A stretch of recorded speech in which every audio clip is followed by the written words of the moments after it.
안녕하세요. 팟캐스트 오다방 그리고 인문학 산책 1+1입니다. 오늘 특집 방송으로 보내드리는데요. 네 번째 순서이고 동시에 마지막 순서입니다.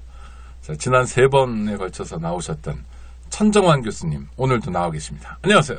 예, 반갑습니다. 천정환입니다. 네, 성균관대 국어국문학과 교수님이십니다. 지난 시간에 월요일에 91년 5월 항쟁 직전까지 얘기했었습니다. 네. 그래서 오늘 91년 항쟁을 좀 얘기했으면 좋겠는데, 물론 3.1 운동, 3.1 혁명, 4.19 혁명, 또 6월 항쟁, 네. 이런 거에 비하면 볼륨이나 사이즈 좀 작죠?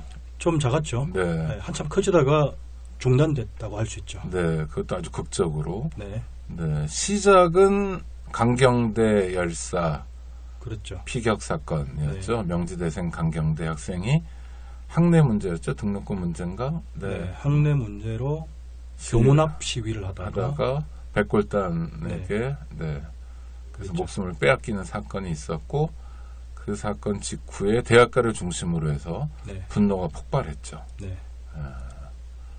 그게 분신정국이라고 흔히 부르기도 하는. 그랬죠. 그 사실은 91년 5월 투쟁이라고 네. 말하기도 하지만 그 이름이 없어요. 네. 분신정국이란 말은 적절치 않은 말인 것 네. 같은데, 아무튼 언론에서 쓰는 말이고요. 뭐라 그래도 잘 모르겠는데 그처럼 그냥 91년 5월 투쟁이라고 부릅니다. 네. 그렇죠. 강경대 학생이 목숨을 빼앗긴 게 3월 말이었고, 그 다음에 4월, 5월 네. 쭉 이어졌죠. 아주 대규모 항쟁이. 네. 그 과정에서 많은 시민과 학생들이 스스로 목숨을 끊는 네. 정말 정말 끔찍하고 또 충격적인 네. 사건들이 잇따라 일어났습니다. 그 사건을 통해서 우리가 봐야 될 건 뭐가 있을까요? 너무 넓은 질문이긴 합니다만. 그 사건의 의미는 첫 번째는 이제 80년대적인 싸움, 네. 80년대적인 가두 시위, 또 그 가두 시위와 또 주체, 네. 그 주체는 대학생과 노동자였죠. 그렇죠. 근데 그 대학생과 노동자들은 또 한편으로는 그 사회 개혁, 그러니까 사회 변혁의 의지를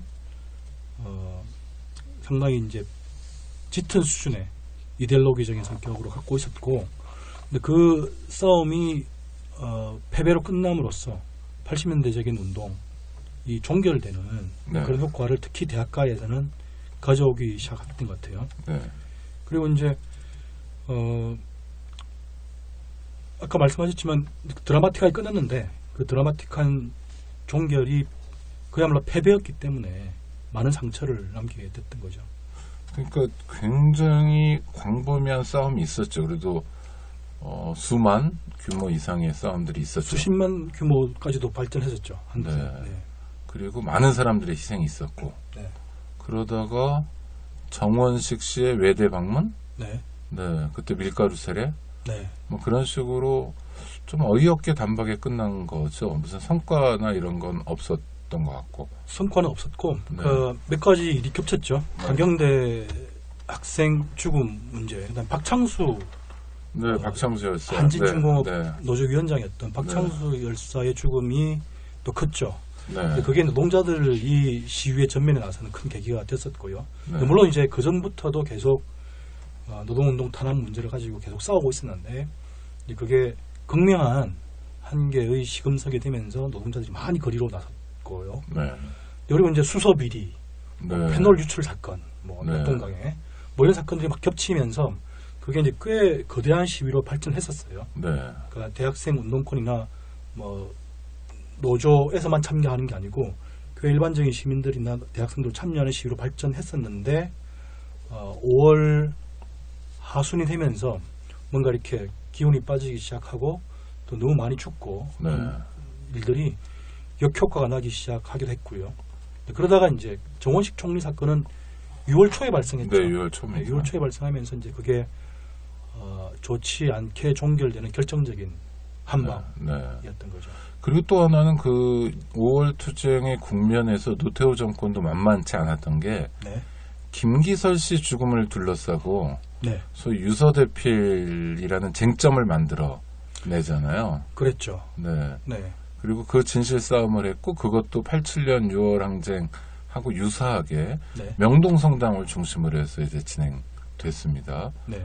그래서 강기훈이라고 당시 전민련에서 함께 일하던 동료가 유서를 대필해줬다. 그래서 네.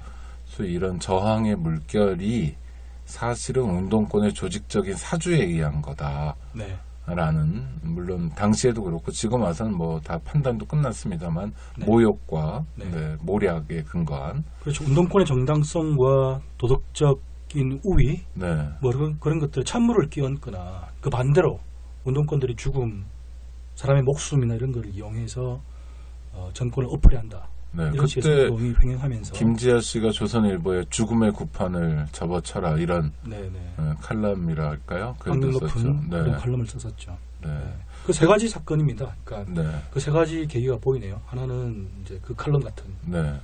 그걸 통해서 드러난 것처럼 이제 분신 정국을 만든 분신 정국에서 일었던 분신의 배후 세력이 있다. 네. 이런 식으로 그 김지하와 박홍 당시 서강대 총장이 네. 네. 이야기했던 것 한 가지. 그 다음에 아까 말씀하셨던 것처럼 유서 대필 또 유서 조작 사건 네. 시비를 가지고 이제 운동권의 도덕성 그 전민련은 뭐 당시로서는 가장 큰 제야단체 중 그렇죠. 하나였는데 네. 최대 결집체였죠. 예, 네. 그걸 공격하는 것. 그 다음에 이제 처음에 말씀하셨던 정원식 국무총리 밀가루 세례 사건. 네. 네, 그 세 가지가. 6월 항쟁에 비춰보면 네, 6월 항쟁 때 전두환 신군부는 전두환은 이미 집권한 지 만 7년이 넘어선 상황이었는데도 불구하고 뭐랄까 느낌에 쭉쭉 밀리는 상황.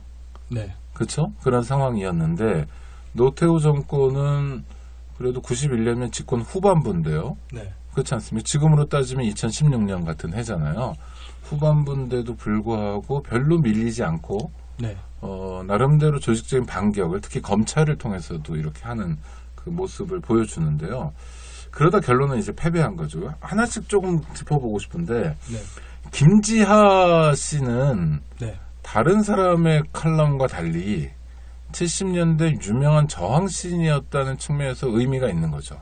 그렇죠. 조선일보도 그랬고, 네. 네, 그렇죠. 그러니까 김지하라는 존재는 70년대 유신 체제 때 목숨을 걸고 박정희 정권에 대항을 했고. 그래서 신화가 된. 네. 그렇죠. 그 전 세계적으로 유명해진 시인이기도 했고, 그리고 이제 김지하 시인이 썼던 온갖 시들이 네, 오적을 비롯해서 네, 뭐 오적을 비롯해서 대설남 뭐 여러 가지. 네. 또 뭐죠? 그 노래로 많이 불러졌던 타는 목마름으로. 그렇죠. 네. 그런 게 아주 상징적인 노래로 네. 80년대에도 그 김지하가 단지 70년대 운동권이 아니고 80년대에도 민중문학 운동이라든지를 상징하는 네. 그런 존재로서 강하게 이제 자리하고 있었는데 갑자기 이제 그런 분이 네. 후배들을 향해서 죽음의 구판을 집어치워라 하면서 네. 이제 운동을 공격하는 오히려 자리에 네. 갔던 게 큰 충격이었죠. 네. 그런데 김지아 씨는 뭐 지금에 와서는 대충 평가가 끝난 것 같은데 네. 당시는 쇼크였죠. 쇼크였죠. 네. 네.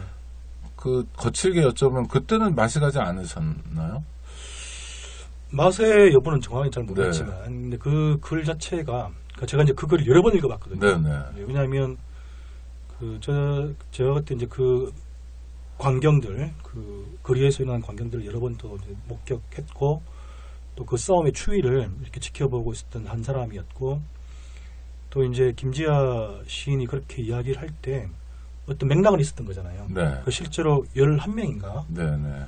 정도 되는 노동자 또 학생들이 분신해서 연쇄적으로 죽는 또 그런 사건들이 충격적이기도 했고 그게 과연 어떻게 해석돼야 될지 잘 모르겠는 그런 상황이었었어요. 당혹스럽기도 했고. 아, 그렇죠. 누구나 당황했죠. 그러니까 네. 뭐 학생들도 그렇고 모두가 당혹스러운 상황이고 이걸 어떻게 수습할 것인가 어떻게 또 그렇게 목숨을 바쳐서 싸우는 그런 식의 방식이 과연 뭔가 이런 의미를 고민하고 막 있을 찰나였는데 근데 그것을 일반 시민들을 대상으로 해서 한 큐에 정리해주는 네.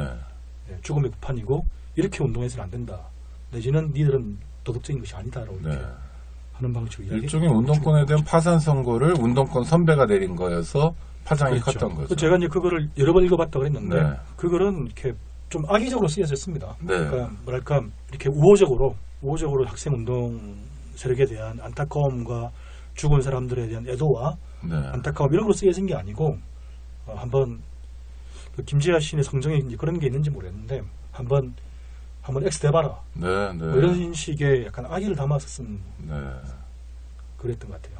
당시 가수 정태춘은 더 이상 죽이지 마라 너희도 모두 죽으리라 이런 네, 살벌한 노래를 불렀는데 김지아 씨는 그랬고 그러나 영향은 있었던 거고요. 영향이 컸죠. 네, 그때 네. 그 노래 운동하던 한 젊은이는요 김지아를 보면서 너가 지하면 나는 지상이다. 그래서 이름을 바꿔서 예. 네, 그분이 가수 이지상 씨인데 수요일 프로그램 하시는 분의 이름이 그때 91년에 나오는 겁니다. 네가 지하면 난 지상이다. 그래서 전 몰랐었습니다. 네, 그 가명이랄까요? 예명이 그렇게 생깁니다. 예, 하여튼 충격을 줬던 건 어김없는 사실이고 유서대필 조작 사건도 마찬가지였죠. 진실 게임을 했던 거죠, 그렇죠? 네, 진실 그래서 게임을 문서 감정도 하고, 네, 네. 네, 지루하게 진실 게임을 했고 이제 그 싸움이 지속되면 될수록 프레임이 바뀌는. 네. 그 전에는 정권의 비리와 환경오염과 무슨 대학생 타살과 또 박창수 열사 그리고 특히 이제 5.18에 대한 책임도 그대로 남아 있는 거예요. 그렇죠. 시신 탈취 네. 문제까지 그 정권의 부도덕성의 네. 문제로 이렇게 싸움이 벌어졌는데 완전히 이제 역전시킨 그런 한 가지 계기가 됐던 거죠. 네. 그때 주역이 또 김기춘이었고 네. 대법관에 했던 강신옥이나 뭐 이런 검찰이었죠. 검찰 세력. 네. 그러니까 노태우 검찰 연립정권 비슷한 모습을 가지면서 타격을 해왔고 그게 먹혔습니다. 그렇죠? 네. 이게 아니다. 대필이 아니다라는 얘기를 하는 것도 참 길고 지루했고 네. 결국 국가수의 그 감정하는 사람들이 문서감정실장 김영영이 거짓말도 했었고 네. 하여튼 그렇죠. 나중에 한참 지난 다음에 재심을 통해서 이제 그게 아니다라는 게 밝혀졌지만 하여튼 국면 속에서는 유효한 카드였고 정원식 총리 밀가루 뒤집어 쓴 사건 네. 이거는 뭐 우연히 벌어진 사건이긴 했지만 이것도 컸던 거고요. 그렇죠. 이제 그 정원식 총리가 한국 외대에 무슨 강연을 갔던 거죠. 국무총리가 되면서 이제 고별 강연을 갔었어요. 예, 그렇죠. 그래서 사실은 이제 그렇게 정권과 대학생들 사이에 긴장이 높아 있는 상태에서 거기 가는 게 도발일 수 있다는 걸 사람들이 경고도 했었어요. 경고도 했었는데 이제 저도 정말 생생하게 기억나는데 학생들이 이제 그 나이든 그때 뭐 60쯤 됐는지 모르겠는데 그 총리를 그냥 밀가루와 계란으로 이렇게 뭐 범벅을 만들어 버렸고 그 도하 모든 일간지들이 그 범벅된 얼굴을 일면타압으로 실으면서 학생 운동의 폐륜성 그렇죠. 크게 선전했었죠. 그리고 방송 카메라도 그때 동원됐었던 것 같습니다. 네. 그러니까 아주 정교한 연출이고 의도였는지 모르지만 91년 5월 항쟁 과정에서 정권이 구사했던 또는 범보수 세력이 구사했던 세 개의 무기가 아주 적절하게 그렇죠. 효과적으로 되치기 당한 그 운동과 시민의 저항이 완전히 반대로 되치기 당한 대표적인 케이스가 아닌가 하는 생각이 듭니다. 그래서 5월은 아무것도 얻지 못하고 상처만 얻고 운동사에 수많은 열사만 더 추가되는 그게 오히려 쓴 약이 된 것 같다는 생각도 지금 국면에 좀 하게 되네요. 그렇기도 하고요. 이를테면 광장에서 청소하고 이런 모습들이 빌미를 주지 않겠다 이런 측면도 좀 있잖아요. 시민들 사이에서. 그렇죠. 빌미를 주지 않아야 된다는 이제 그런 강한 자기 자기의식, 자기 검열까지도 있고요. 그다음에 이제 열사 정치, 열사의 정치학이라는 게 한국에 있죠. 그게 전태일 열사의 죽음으로부터 80년대 전체를 관통해서 5월 영령들 또 박종철, 이한열, 수없이 많은 꽃다운 젊은이들이 목숨을 버리거나 또 목숨을 잃거나 하는 일들이 비일비재했었고 또 그렇게 목숨을 잃을 때마다 그 목숨을 잃음에 대한 거대한 분노와 슬픔 이것이 이제 운동의 동력이 되기도 했고 또 이제 정권의 부도덕성 뭐 이런 것들 고발하는 어떤 수단이 되기도 했고 뭐 이런 상황이었는데 근데 91년 5월을 경고하면서 적어도 이제 학생사회에서는 그런 식의 이제 죽음을 택하는 사람들은 없어지게 되는 그런 계기가 됐던 것 같아요. 네. 그러니까 그 분신투쟁, 분신자살과 같은 죽음에 대해서 시민들이나 또 대학생들이 뭐랄까요? 그게 복잡한 건데 그게 한편으로 공포잖아요. 네, 공포죠. 특히 네. 이제 분신으로 자살한다는 것 자체가 가장 고통스러운 죽음을 네. 광장에서 스펙타클화하는 네. 것일 수 있는데 그 공포와 그 두려움과 그 슬픔이 이제 지배와 권력에 대한 저항의 의지가 아니라 오히려 물론 이제 그 자체로 온전히 반대 방향으로 움직이지는 않지만 어쨌든 네. 그런 식의 죽음을 없애야 한다는 것이 강하게 공유된 한 계기였던 것 같아요. 그렇지만 물론 90년대에도 그런 뭐 죽음들은 이어지는데 뭐 전면화되거나 이런 건 아니고요. 극한에 몰린 노동자들이나 특히 노동자들이 네, 이제 네, 뒤로는 그런 죽음들은 네, 그렇게 되죠. 이어지죠. 또 하나 이제 91년 패배에서 주목할 건 당시가 세상이 바뀌는 시기였잖아요. 네. 소련이 해체되고 네. 사회주의가 몰락되고 87년 6월 항쟁 당시 학생운동이 이념적 성향이나 경향이 강했고 특히 그건 뭐 사회주의적 성향이었는데요. 네. 뭐 북한을 모델로 생각하든 소련을 모델로 생각하든 아니면 신자파든 간에 그런 입장이나 태도들이 있었는데 한국에서 좌파랄까요? 이렇게 조금 뒤늦게 끌어오르다가 그냥 단박에 몇 년 만에 쫙 꺼지는 것 같은 느낌 이런 걸 받았던 것 같아요. 맞습니다. 그게 91년 5월 투쟁, 5월 항쟁에서의 실패, 패배와 있다는 것 같고요. 네. 그렇죠. 맞습니다. 그래서 운동권이 급격하게 어떤 부분에 소멸되고 또 규모나 영향력도 축소되고 이런 상황 아닙니까? 그 80년대적인 운동과 운동의 행동 방식들, 뭐 이를테면 수없이 많은 대학생들이 대학생인 채로 네. 노동자가 되겠다고, 네. 또는 뭐 혁명가가 되겠다고 공장에 들어가고 또 현장에 들어가고 뭐 이런 상황들이 끝났고요. 실질적으로 그때. 그리고 이제 말씀하신 것처럼 91년, 그러니까 89년부터 이어지던 상황이긴 하지만 91년 여름의 그 소련에서의 쿠데타 실패 뭐 네. 이런 상황이 겹치면서 완전히 이제 동구 사회주의권이 몰락하는 신호가 됐던 거죠. 그래서 그런 과정을 통해서 이제 이념, 그 학생 운동과 지식인 사회를 휩쓸던 그 80년대적인 이념이 더 이상 이제 유효하지 않은 것으로 간주되기 시작한 계기였던 것 그렇죠. 같아요. 그래서 민주운동이 후퇴하고 그 대안이라고 꼭 얘기할 수는 없습니다만 시민운동 같은 것도 새롭게 시작되고요. 그렇죠. 신사회 운동이라는 것이 그때 막 네. 시작되었던 거라고 말할 수 있겠죠. 네. 거리에서 대규모로 이제 공방을 벌이는 시대가 끝나는 거 아닌가 싶기도 했고요. 네. 게다가 또 92년 대선에서 어떻든 간에 민자당 합당이었지만 김영삼 씨가 대통령 되면서 군인이 아닌 네. 문민정부가 되고 하나회 척결 이런 걸 금융실명제 실시. 네, 보여주면서 좀 변화가 있었고요. 그렇지만 그거는 그러니까 민중주의랄까 민중의 입장, 시민의 입장에서 보면 계속 뒤로 밀리는 후퇴하는 네, 그런 시기였죠. 그럼 91년의 교훈은 어떤 걸 좀 찾아볼 수 있을까요? 그러니까 91년도에도 보면 네. 그 두 가지를 말하고 싶은데요. 특히 하나는 뭐냐면 거리에서 막 그렇게 외쳐졌었어요. 그러니까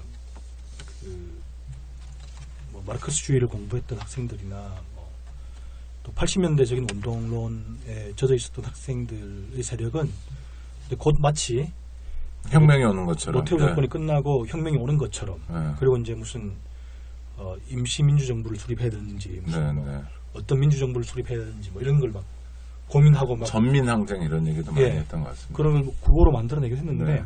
그게 실제 시민들의 정서나 봉기의 어떤 메커니즘에 대해서는 잘 모르고 네. 혼자 앞서 나갔던 아, 그런 상황이기도 했고요.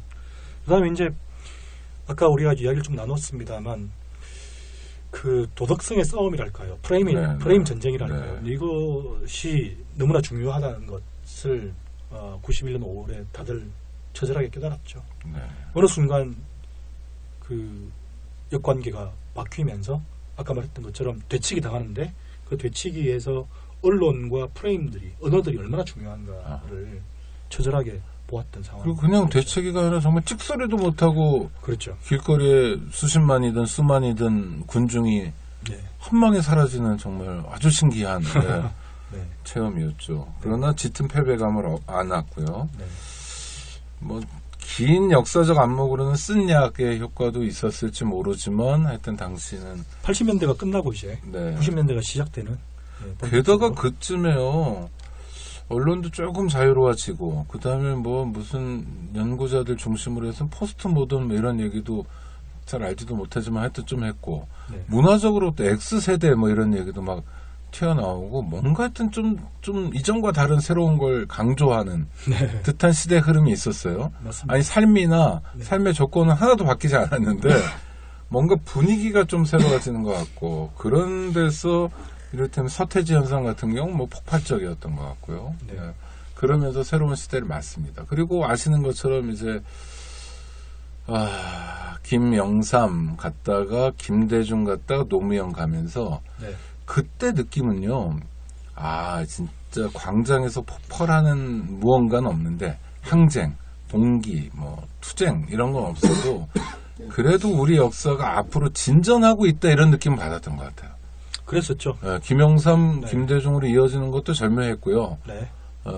김대중, 노무현으로 이어지는 것도 절묘했고 그래서 하나씩 조금씩 뭐든지 좀 나아지는 것 같고 민주화 이행기를 제대로 밟고 있다 이런 느낌. 그렇죠? 그런 느낌이 없지 않았고요. 네. 결국 뭐 노무현 정권은 역사적으로 볼 때 큰 시각에서 볼 때 실패했다고 말할 수밖에 없을 건데 네네.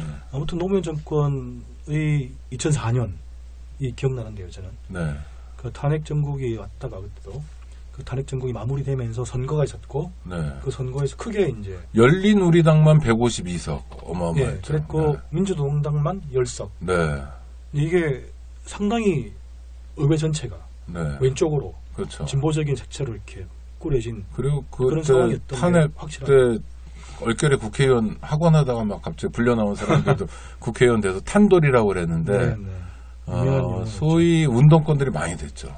저는 네. 사실은 이제 그때 돌개나 던져본 사람들. 그렇죠. 네. 운동권들도 많이 그 진출했고 이제 저는 이제 민주노동당 지지자였는데 네. 그 예상 밖의 선전을 네. 민주노동당이 했고 열석이라는 그 한국의 진보 정당 운동사가 또 처절한 운동사가 있는데 그런 운동사 속에서 열석이나 의회로 진출했다는 것이 그 학생 운동과 노동 운동의 발전 과정에서 민중의 독자적 정치 세력화라는 네. 명제, 그야말로 절대 명제, 네. 지상 명제 같은 것이 있지 않습니까? 근데 그게 이제 실현되는 것 같아요. 그렇죠. 그리고 그런 인상을 줬기 때문에 너무 기뻐가지고 그럼요. 개표 방송 보다가 이렇게 네. 여의도로 갔던 아, 친구들하고 네. 그런 아니 그리고 그 2004년 총선이었는데 네. 그때 막 총선에서 당선된 노회찬 씨 같은 사람들이 뭐라 그랬냐면 이번 총선은 열석이지만 네. 다음엔 뭐 저 한나라당인가요? 무슨 당을 아예 퇴출시키고 네. 그 다음에 열린우리당과 민주노동당의 양당 구조로 가자. 네. 그리고 아니 그런 얘기가 전혀 뻥같이 안 들렸던 게 저는 좀 뻥 같은 아니 그러니까 열이 시작이어서 그 다음에 뭐 30, 50 이렇게 갈 것 같은 네. 그런 기대가 김영삼, 김대중, 노무현 정권을 거치면서 있었어요, 사실은. 네. 좀 있었죠. 뭔가 우리가 그래도 계속 화끈한 맛은 전진할 것 없었지만, 같은 네, 그래도 역사가. 전진할 네. 것 같은 네. 느낌이 그랬죠. 있다가 네. 정동영 씨가 이명박 씨한테 장렬히 깨지고 나서 정말 정렬인가요?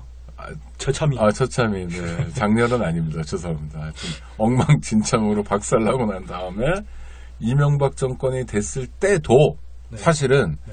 그런 기대 연장에 있었던 것 같아요. 아니, 그러니까 대통령이 이명박으로 바뀌었다일 뿐이지 네. 별로 많이 바뀌지 않을 거다라는 기대가 대중들에게 있었던 것 같고요. 그렇습니다. 뭐 너나 없이 조금 그러니까 나라 망했다 이런 느낌이셨나요? 아니, 저는 그 네. 2007년 대선 그 12월 10며칠이겠죠. 네. 그때 이제 개표 방송을 어떤 술집에서 먹다가 술집에서 이제 술 먹으면서 보다가 네. 그 막 암담한 기분이 들어가지고 또 다른 친구한테 전화하고 네. 술을 많이 취했던 기억이 나는데 네.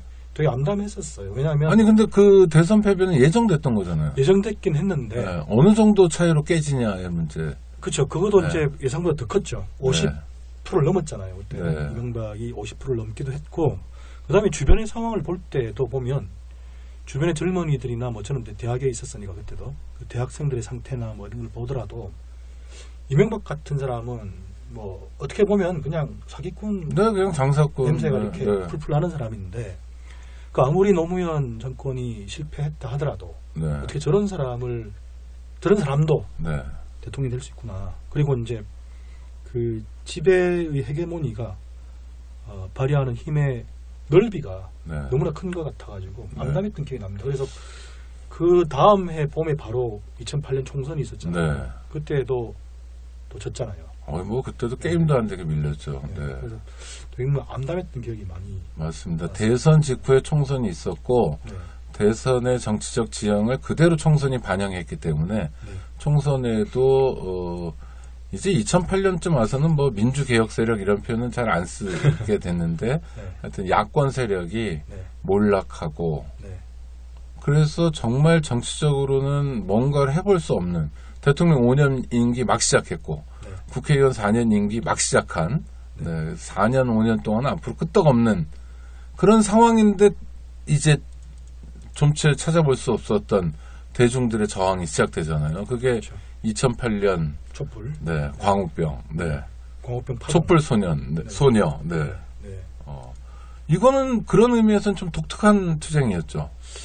독특하기도 했고 이제 그 80년대 운동에 네, 대한 이야기를 용어처럼 이렇게 썼는데 그러니까 그런 거잖아요. 이제 폭압이 있고 그 폭압을 고발하거나 그 폭압에 저항하기 위해서 거리로 나온 사람들이 돌과 화염병으로 이렇게 막 싸우고. 네, 91년까지 그랬죠. 네. 그렇죠. 그렇게 하는 게 이제 또 일반적인 뭐라고 생각했었고 물론 이제 촛불 집회 자체는 2004년부터 본격화되기 시작했습니다. 2002년에 그 미선희 효순이, 네, 그렇죠? 네네. 장갑차 네. 여중생 그럴 때도 많고 네. 그랬는데 이 대규모는 아무래도 2004년이었고 2008년에 네, 2008년이었죠. 촛불이 상징이 되죠. 네네. 그때. 네, 그랬었는데 이제 그게 많은 충격을 저 같은 사람한테도 줬죠. 왜냐하면 전혀 다른 주체, 네, 전혀 다른 운동 세력, 전혀 다른 세대가 주역이 되었고 또 그 사람들의 의식이나 또 의식화된 경로랄까 이런 것은 이전의 대학생들하고 다른 방식이었고 또 시위 자체에 나온 군중들도 상당히 다른 구성을 갖고 있는 사람들이어서 그게 그 뭐랄까요 이 지금 우리가 이야기하고 있는 이 집회와 시위와 봉기의 문화사에서 완전히 새로운 어떤 한 국면을 여는 그런 거라고 저는 봤습니다. 일단 그 전까지 찾아봤던 그 전까지 팽배했던 비장함 네. 이런 건 없죠. 비장함이 있을 때도 있었죠. 그러니까 그것도 네. 2008년 촛불도 뭐 국면이 좀 4월 있습니다만, 4월 네. 후반부 4월부터 막 6월 초까지 네. 신다면 네. 그 두 달간이라고 할 수 있는데 국민이 있었지만 어쨌든 네, 전체적으로는 즐겁고 네. 또 즐거워야 한다는 것과 뭐 풍자와 뭐 그렇죠. 아주 조롱 같은 것도 있었고 네. 춤도 추고요. 그러니까 지금 2016년 촛불의 원형 같은 것이 많이 거기 들어있을 것 같아요. 그리고 재밌었던 게 처음에 그 청소년 여학생들이 시작을 많이 했고요. 그리고 장소가 이명박 대통령 당시 대통령의 최대 치적이라고 할 수 있는 청계천에 모여가지고 그 소라탑인가요? 무슨 거기서부터 시작됐던 것도 되게 재밌었고요. 안녕하세요, 오창익입니다. 인권연대는 정부나 기업의 지원을 사양하고 오로지 시민의 참여로만 운영하는 100% 순도의 민간 인권단체입니다. 1999년 창립 이래 한눈 팔지 않고 오로지 인권운동에만 매진해 왔습니다. 인권연대 회원으로 참여해주세요. 인권연대 회원이 늘어나면 그만큼 인권연대의 활동도 풍부해지고 활발해집니다. 인권연대 회원 가입은 인권연대 홈페이지를 참고해주세요. 감사합니다. 굉장히 새로운 양식과 우리가 만난 거죠. 새로운 세력과 만난 거고. 그래서 왜 나왔냐 하면 그때도 인터넷이 컸고 무슨 PD 수첩 보고 나왔어요도 컸고요. 네. 정보도 조금 예전과 달리 다원화된 것 같고요. 네. 맞습니다. 그러나 네, 말씀하시죠. 예. 네. 지금도 이제 2016년 촛불 시민의 주역 네. 또 주류가 누구인가가 중요한 문제일 텐데 2008년에는 특히 이제 그 동호회 주체들 그러니까 동호회가 인터넷상 동호회들이죠. 그렇죠. 인터넷 동호회 맞아요. 주체들이 뭐 82쿡 그래가지고 뭐 음식 관련 뭐 소울드레서 네, 맞습니다. 뭐 빨리쿠 네. 뭐 이런 데가 대표적이고요. 그다음에 이제 뭐 DC 인사이드나 뭐 SLR 동호회 이런 데서도 상당히 이제 그 주역 역할 같은 것들을 했고요. 네. 그러니까 이제 그야말로 이제 인터넷 자체가 사람들을 조직하고 동원하는 주요한 매개가 됐던 것을 아주 이제 극명하게 드러내준 그런 게 2008년 촛불이었죠. 근데 그 좀 의문도 하나 드는 게 예를 들어서 인터넷 그때 뭐 사이트 동호회라면 네. 특정 목적이 있잖아요. 그러니까 뭐 음식을 한번 잘 만들어 보자거나 네. 뭐 하여튼 다 그런 거 아닙니까? 어떤 아주 그렇죠. 특정한 그 나라를 잘 살려보자 이런 게 아니라 네. 무슨 자기 이제 취미와 관심사 사진 동아리 뭐 이런 식 아닙니까? 그렇죠. 취미. 그렇죠. 그러니까 극히 개인적이고 극히 이 좀 뭐랄까요 좀 하여튼 작은 주제로 네. 모였는데 이게 촛불을 만나면서 갑자기 막 담론도 바뀌고 이렇게 네. 되잖아요. 네. 이런 건 왜 이렇게 갑자기 갈 수 있었던 그게 거죠? 참 그런 사람들만 모인 게 아니었을 거 아니에요. 그 사이트에. 그렇죠. 근데 그게 네. 상당히 이제 재밌는 주제, 어려운 주제인데요. 네. 그러니까 한 사람 한 사람이 가지고 있는 취향, 음. 이제 그 취향의 주체이고 동호회라고 말했는데 이제 동호인, 네. 팬, 그리고 마니아 네. 이런 세 가지 종류가 있죠. 네, 네, 요새는 이제 오덕이라는 네, 존재가 네. 있지만 어쨌든 마니아, 동호인, 팬 같은 존재들인데 이 사람들은 우리가 이제 기존에 이해하고 있던 정치적 주체나 이념의 주체가 아니고 네. 취향의 주체이잖아요. 그리고 이제 취향의 취향이어도 그 사람들이 하나하나가 주체다. 그렇죠. 취향의 주체이고 네. 그 취향이란 것이 주체성의 네. 한 핵심이 되는. 하나 매개일. 예, 그리고 이제 취향이 사실은 세계 전체와 관련돼 있는 거죠. 네. 단지 그게 단지 밥 하나 먹는 거, 또 뭐 화장을 어떻게 하는가, 네. 또 뭐 SLR 카메라에 네, 관심 갖는가가 아니고 세계 전체와 그 존재가 관계하는 방식과 연관돼 있었기 때문에 그게 주체가 될 수 있었던 거죠. 네. 아니 네.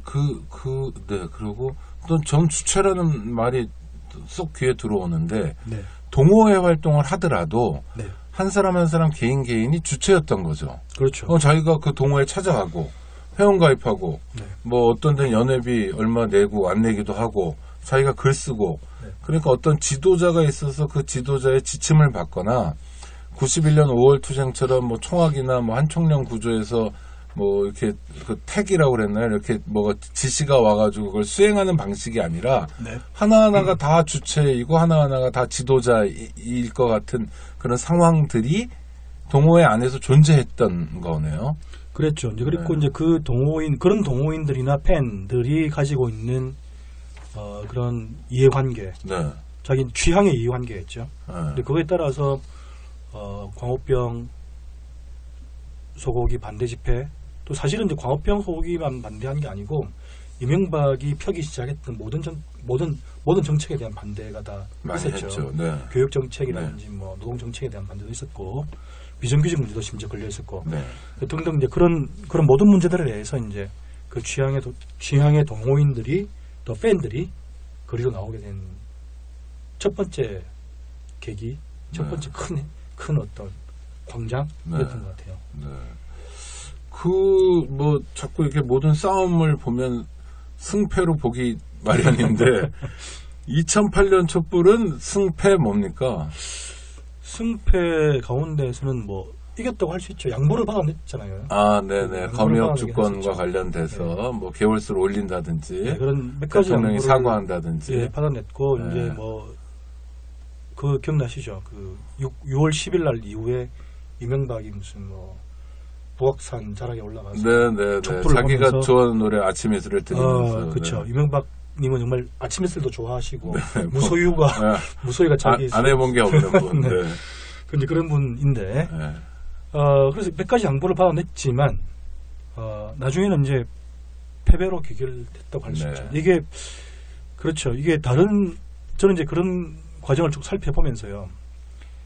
그 2008년 촛불이 특히 특별한 계기점을 갖고 있는 건데 그 뭐냐면 시기적으로 정권이 들어선 지 네, 그렇죠. 거의 직후죠, 100일, 직후. 네. 100일 정도밖에 안 된 정권에 네. 대해서 반대하고 네. 정책에 대해서 반대한 거죠. 더 정확하게 말하면 그런 것이 어디까지 발전할 수 있는가 그런 싸움이. 그래서 이게, 한반도 대운하도 그랬죠. 그랬죠. 일단 포기했죠. 4대강으로 갔지만. 네. 그러니까 정책을 포기시킬 수도 있었고 또 이명박 정권이 표상하는 민주주의에 대한 후퇴에 대해서 제동을 건 건 맞지만 네. 그러니까 지금처럼 또는 60항쟁처럼 또는 광주 5.18처럼 권력 그 자체의 구조, 권력 네. 그 자체의 성격, 판을 바꾸는. 아예 네. 판이 다르게 바꾸는 그리고 이제 뭐 개헌이나 대선과 같은 정치 체제 자체를 다르게 변화시켜야 될 정치적 계기와는 관계 없었던 싸움. 이 2008년 촛불. 또 하나는 2008년 촛불이 처음에 뭐 6월 10일 날 큰 집회를 합니다. 그렇죠? 네. 광화문에서. 그러면서 쭉쭉쭉쭉 4월, 5월, 6월 커졌다가 네. 대통령도 일정을 양보를 하죠. 네. 뭐 그 기만이든 어떻든 간에. 그러면서 약간 군소 촛불로 이렇게 국민이 옮겨가잖아요. 6월 이후에. 그렇죠. 그때도 언론 문제가 있어서 뭐 KBS로 올라가기도 하고 뭐 네, 여기도에서 네. 집회를 네. 하기도 아니 하고. 그러기도 하고 동력이 네. 갑자기 쭉 떨어지죠. 네. 네. 그리고 경찰들을 이용해서 촛불에 참가했던 시민들을 네. 뭐 옛날처럼 마구잡이 탄압은 아닐지 몰라도 어떤 면에서 마구잡이 탄압보다 더 괴로운 벌금형이 수천 명에게 나온다거나 예. 뭐 이런 식으로 이제 탄압도 진행되고 그러면서 소멸했던 것 같아요. 좀 네. 맞습니다. 불편한데요. 그걸 다시 기억하는 것 자체가. 네. 네. 그리고 그때는 이제 무대가 옮겨져서 소위 대책위랄까요? 그런 사람들 지도부로 형성했던 네. 몇 사람이 이제 조계사에서 농성도 하고 그랬습니다만 뭐 일부 빠져나가기도 하고 잡히기도 하고 뭐 이러면서 그냥 좀 약간 흐지부지 된 네. 느낌이었던 것 같아요. 뭘 기약하지도 못했고. 그랬죠. 예. 그 2008년 촛불은 뭐 정리하는 셈이 되겠지만 기억난 장면이 이제 2008년 6월 10일 날 밤 이 네. 기억이 나는데요, 특히. 근데 그날 거의 50만이 모였어요. 네, 많이 모였죠. 공항에 50만이 모였고 아침부터 그 명박산성을 쌓아놨죠. 네. 그래서 이제 제가 이제 이 출근하다가 이제 그 앞으로 가다 보니까 이제 거대한 산성이 이미 쳐져 있고 낮 오후부터는 이미 시민들이 나와서 그걸 조롱하면서 또 네. 즐겁게 놀고 있고 뭐 그랬고 이제 그 시위가 밤까지 이어지는데 한 50만 명이 나왔지만 한편으로는 2000년대적인 이 싸움, 그러니까 지금 2016년 촛불에도 이어지고 있는 어떤 뭐 일부의 축제 분위기, 네. 또 다양한 문화적인 퍼포먼스와 풍자 뭐 이런 것들이 만개했거든요. 네. 한편 그러면서 동시에 50만 명이 모였지만 뭘 할지는 잘 모르는. 그리고 이제 그날 밤에 뭘 했냐면요. 누가 이렇게 명박산성 앞에다가 명박산성을 대체산성, 네, 대체산성. 대체산성이라고 네, 하네요. 하여튼 뭐 쐈습니다. 네. 그걸 쌓았잖아요. 네. 그 공사장에 있는 스티로폼을 네, 네, 가져와서 네, 네. 높이를 쌓고, 그러니까 이제 그 높이는 명박산성을 충분히 넘어갈 수 있는 네. 그런 높이까지 쌓았는데 그걸 넘어갈 것인가 말 것인가 가지고 시민들이 몇 시간 동안 토론을 토론도 벌였죠. 하고, 네. 아프리카에 네. 중계됐었고요. 네. 그 토론을 하는 걸 보고 정말 시민들이 네. 민주화를 정말 이렇게 몸으로 체화하고 있구나. 네. 그러니까 그 주체들은 운동권도 아니고 네. 그냥 자발적인 시민들이었고 또 아까 우리 처음에 말했던 것처럼 한 사람 한 사람이 주체인 그런 존재들인데 그런 존재들이 그야말로 열띤 이 산성을 넘으면 어떤 일이 벌어질 것이고 넘는 게 옳은 거 아닌가 뭘 가지고 계속 토론하던 또 그걸 이제 중계해서 인터넷으로도 이제 보는 사람들이 그에 대해서 댓글도 달고 뭐 했던 네. 그런 거 그리고 6월 항쟁은 지금처럼 뭐 기억나는데요. 토요일에 집중하거나 이런 게 아니라 네. 그 당시 2008년에는 네. 매일 했어요. 그래서 정말 진짜 좀 피곤했는데 네. 그리고 저희는 이제 끝난 다음에도 막 경찰서 같은 데 돌아다녀야 돼서요. 네. 연행자가 많아서 예, 예. 네, 뭐 빼주거나 뭐 또는 수사 받는 법 이런 거 알려드리거나 이래서 정말 격전을 한 100일 정도 치른 것 같았는데 문제는 남은 건 별로 없었다. 정권의 태도를 좀 바꾸는 정도였다. 일시적으로 바꿨죠. 네, 나중에 네. 촛불에 대해서 보복을 많이 했잖아요. 보복했습니다. 아까 불검형 네, 이야기하셨지만 그거 말고도 다른 보복도 많이 했죠. 그 다음에 그쵸 인사적으로 뭐 PD 수첩 사건, 미네르바 사건, 뭐 네. 뭐 KBS 정현주 쫓아내고 뭐 정말 본격화됐죠.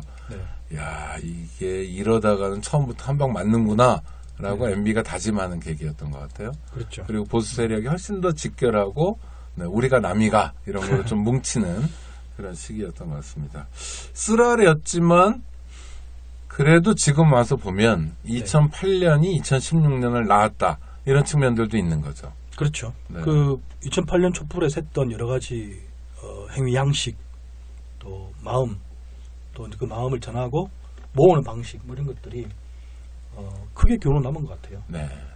그리고 지금 저 박근혜 퇴진 운동 본부인가요? 네. 거기에 상황실이나 집행부 사람들도 보면 2008년 때 실무자로 떴던 분들이 좀 있어요. 네. 이 사람들도 이제 학습이 된 겁니다. 네. 예, 개인적으로는 어떤 정치 이념을 가지고 있을지 어느 정당을 지지할지 모르겠으나 예를 들어서 시민들에게 자유 발언 기회를 준다든지 뭐 이런 것들 있잖아요. 네. 이런 게 이제 정말 욕 안 먹는 방향으로 세련되게 네. 최대한 민주주의적으로 네.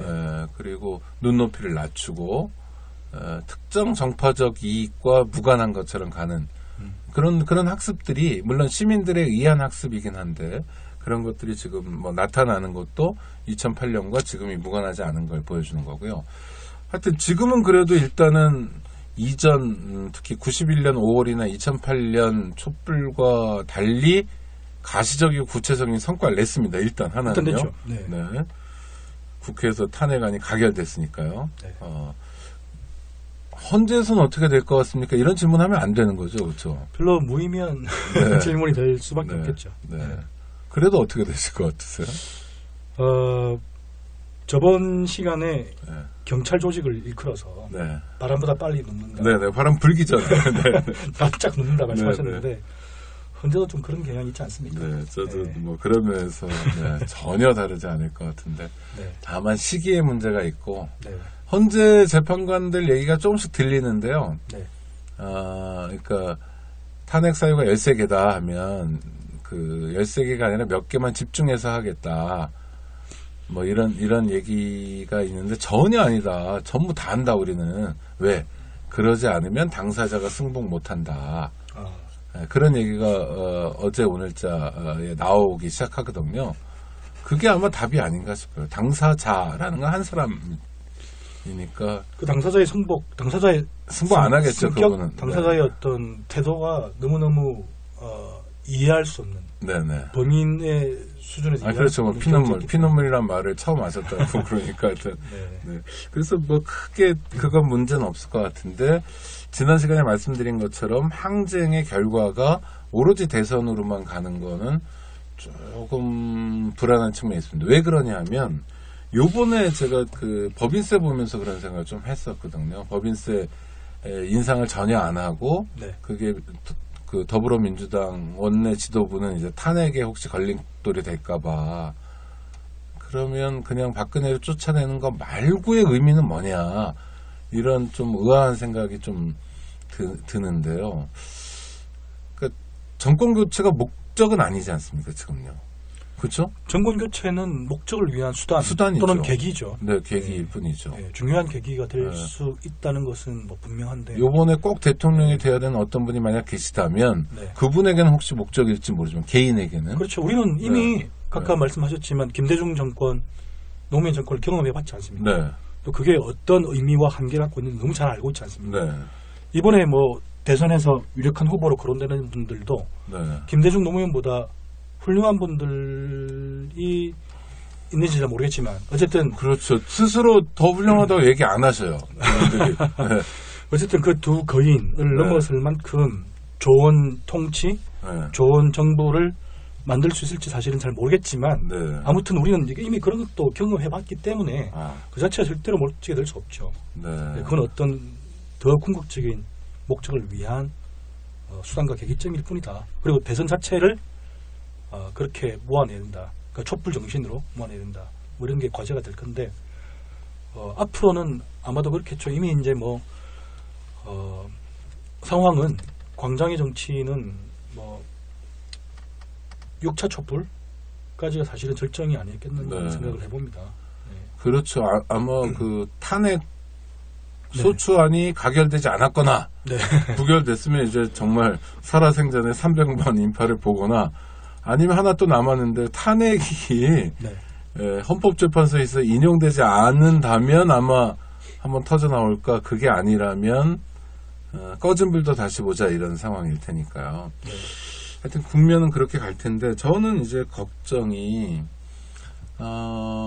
실제로 시민들의 저항을 통해서 그 다음에 정말 휴일도 반납한 거 아닙니까? 그렇습니다. 그 중에는 수능 전주에 데모 나온 고3 학생부터 네. 그 시간에 잠깐 쉬어야 되는 일용직 뭐 하여튼 되게 많아요. 하나하나의 사연들이.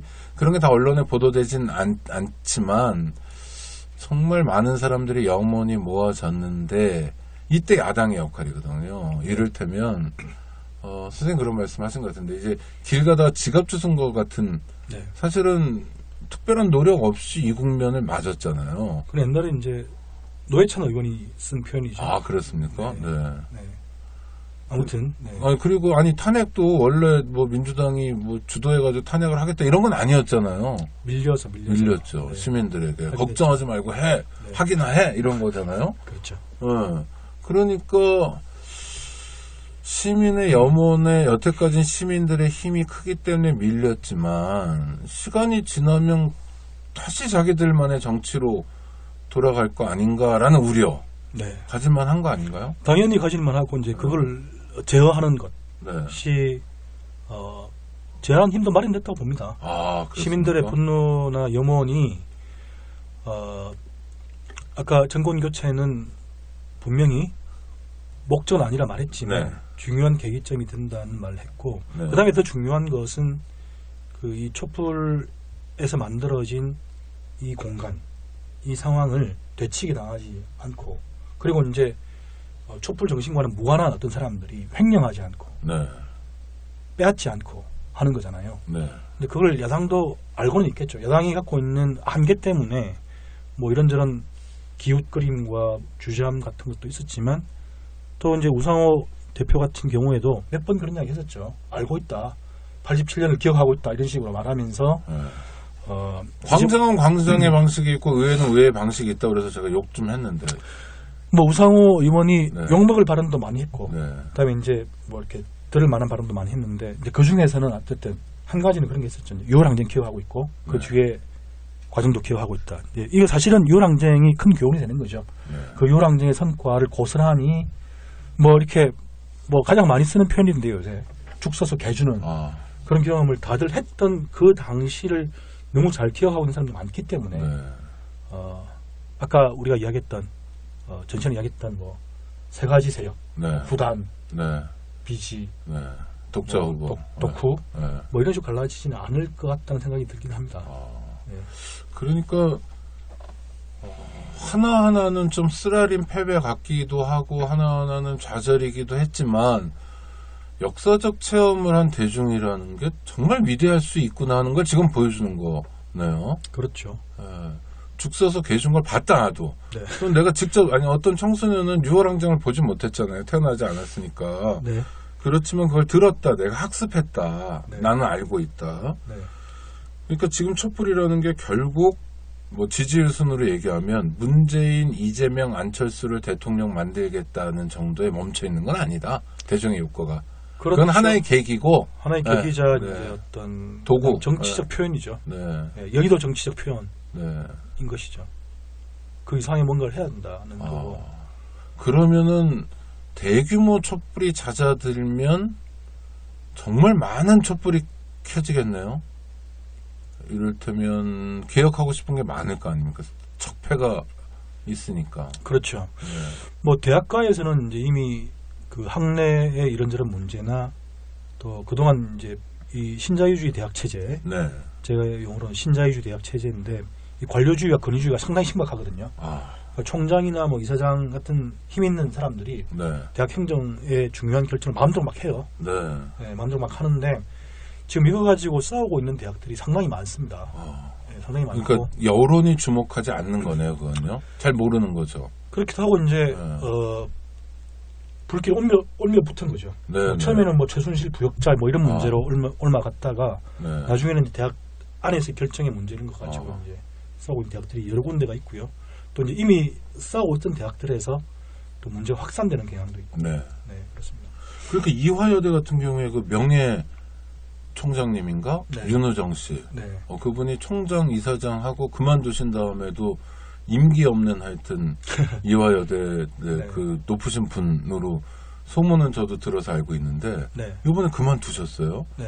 과연 영향력도 줄어들 거냐 이건 모르지만 제가- 그만두는 건 상징적인 거겠죠. 그렇죠. 상징적인 것뿐만 아니고 이제 실질적인 것도 있겠죠. 사립대학에서 네. 어떻게 그 권력의 구조, 네. 그러니까 대학 권력과 대학 행정의 구조를 갖추는가가 다들 잘 모릅니다. 복마전이고, 밖에서는 네. 네. 복마전이고 대학 구성원 스스로도 소외되어 있습니다. 그런 과정에서 많이 예, 어떻게 그런 결정되는지 잘 모르기도 하고 막 그런데 이화여대 교수님이라 하더라도 사실 실제로 뭐가 어떻게 돌아가는 건 전혀 모른다. 알 모르죠. 수가 그러니까 없다. 명예총장이 실권을 갖고 있었는지 네. 또 누가 실권을 갖고 있었는지 알 수가 없는 형태로 그냥 소문으로만 우리처럼. 예, 그렇죠. 네. 예. 그런 상황이 많은데 근데 이제 전에 듣기로는 어쨌든 이화여대를 비롯해서 여러 대학에서 뭐 경북대, 부산대도 다 마찬가지고 네. 그러니까 총장 선출 방식이 민주화 시절에 근데 그래도 가장 뭐 부작용이 있었다고 하지만 어쨌든 가장 민주적인 방식으로 그랬었죠. 총장 직선제라는 네. 방식에다가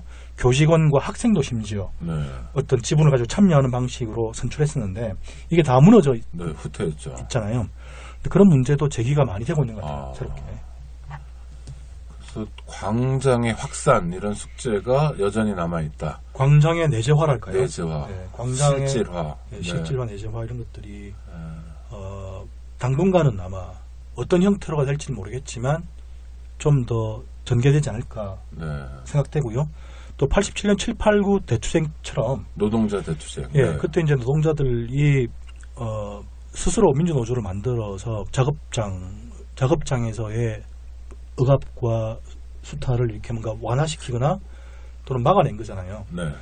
근데 그런 식의 그러니까 우리나라의 지금 노조 조직률도 한 10%? 네, 세계에서 제일 낮죠. 9% 뭐. 예, 정도 노조 많은데. 조직률은 제일 낮고 네. 노동 시간은 제일 길고 네. 비정규직은 엄청나게 많고 네. 이런 상황을 고쳐야 되는 건데 이런 상황을 고칠 수 있는 계기점이 될지 또 그런 쪽으로 촛불이 얼마가 붙을지 네. 좀 더 봐야 되겠죠. 그런 기대는 있으신 거잖아요, 그렇죠? 기대가 있을 뿐만 아니고 이제 네. 그렇게 해야지 실질적으로 네. 우리 삶의 공간이 바뀌는 거니까 촛불에서의 싸움과 염원이 네. 구체화되는 거잖아요. 그렇죠. 네.